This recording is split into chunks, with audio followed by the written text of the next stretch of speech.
Innovate or Die is the message on the BBC website as of the 5th of September 2014. It was written by journalist Matthew Wall, and he's the first to cover in mainstream media the whole idea of digital business disruption and business transformation. He makes the very valid point that innovation is the cornerstone of business survival. But we think he's missing the broader picture, that innovation is but one component, and business transformation is actually the requirement of businesses. Innovation is the delivery agent of that transformation. Inside the article, Wall talks about how Blockbuster, AltaVista, Kodak and many other businesses are put out of business because of their lack of innovation or their speed of adoption and transformation.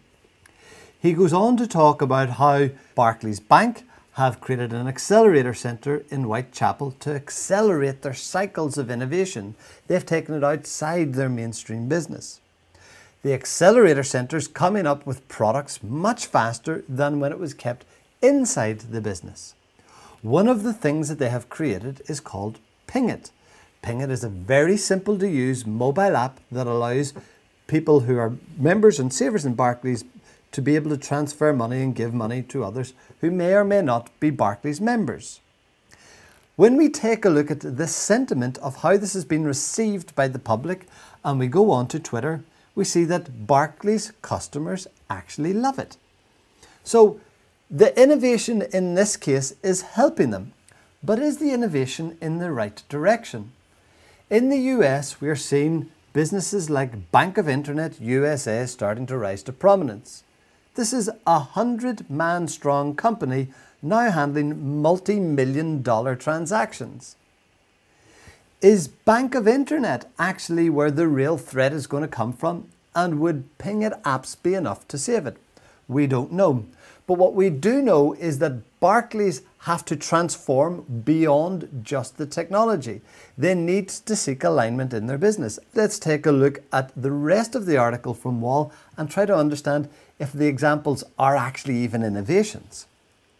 Further down the article, Matthew Wall talks about British Gas and its Hive product. The Hive product again is a simple mobile application that allows you to turn on and off the gas within your house.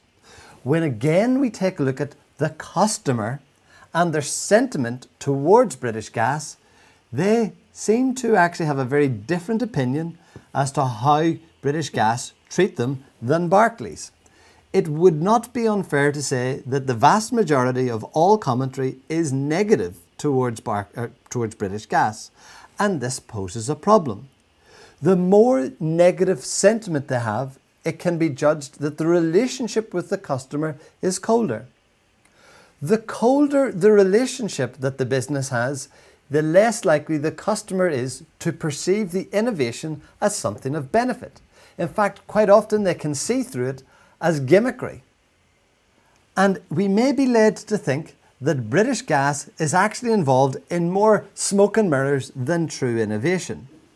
If we take a look at this article on the CIO magazine, we can see that Claire Simmons is now holding British Gas on a pedestal. How they wrote a digital disruption playbook. When we go down and take a look at the content of this article, we can see that they're making claims that they're being brought up alongside brands like Apple and Beats. The reason they're being brought up against Apple and Beats is because their apps are in the iTunes store and on Google Play. This is not an alignment with these brands. This is simply participation in the field. The article goes on to proclaim that British Gas are a venerable company, meaning that they are well respected due to their age. But again, customer alignment is not there. British Gas have a serious problem in servicing their clients' base needs. And what we find is that if you haven't serviced the base needs of the customer, they reject innovation. The business must transform. If we take a look at the requirements for digital business transformation, we can see that the base level is that we must have a strategy. The strategy can be created using 7 principles of digital strategy. And then we must look at the needs of the individuals within our organization. They have a hierarchy of needs much the same as the customer does. If our technology doesn't come after the hierarchy of needs of the customer and internal staff are met, it tends to get rejected. When we take a look at culture, engagement, and alignment with strategy, we find these are the base elements needed.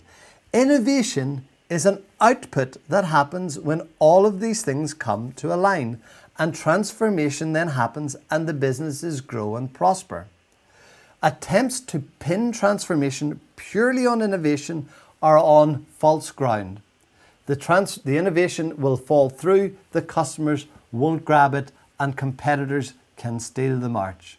So whilst we accept that Matthew Wall's article is excellently written, and while it's the first time that we've seen it on mass media, we still think that the industry has much further to develop in terms of understanding innovation as a component of transformation along with customer alignment and engagement with others. Thanks for watching.